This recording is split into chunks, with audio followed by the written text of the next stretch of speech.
সম্পর্কে যদি একটু বলতেন, ওখানে আমরা 14টা স্থান দেখলাম যিশুর, মানে যিশু খ্রিস্টের ব্যাপারে যদি একটু বলতেন। আমরা আছি এখন পানিহাটা। তো এটা হচ্ছে যিশু মৃত্যুদণ্ডে দণ্ডিত, এটা হচ্ছে প্রথম স্থান। আপনার নামটা একটু বলেন শুনি। আমার নাম মোহাম্মদ আবু সাইদ।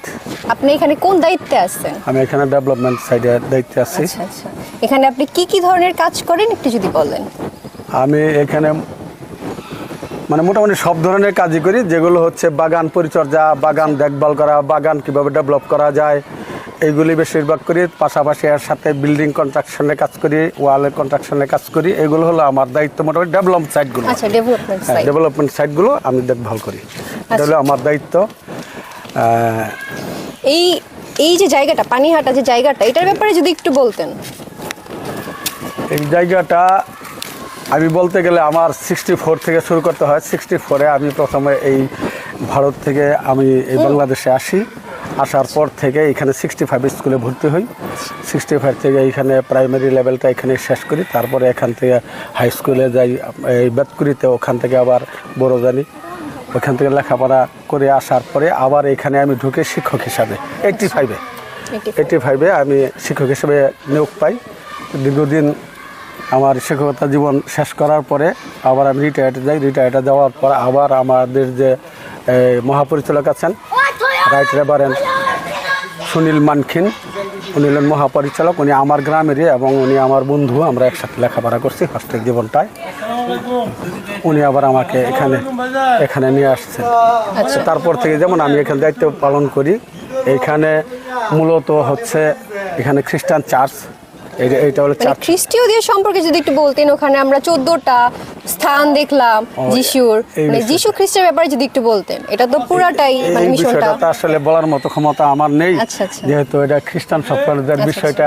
আমি যদিও এখানে কর্মরত, কিন্তু এই বিষয়টা আমি এত কিছু বলতে পারবো না। তারপর কিছুটা আমি বলতে পারি, যেহেতু এদের সাথে দীর্ঘদিন আমি চলাফেরা করতে গিয়ে যতটুকু বুঝতে পারছি এটুকু। তো এই যে 14টা ক্রুজ আছে, এটা মূলত আমাদের দেশে না, এটা হলো জেরুজালেমে। আচ্ছা, জেরুজালেমে। কিন্তু এইখানে যারা ফাদার আছেন, মানে পুরোহিত যেনারা আছেন, খ্রিস্টান পুরোহিত, তারা এটাকে মূলত হলো উপকরণ হিসাবে এটাকে ব্যবহার করা হয় এই ক্রুজগুলিকে।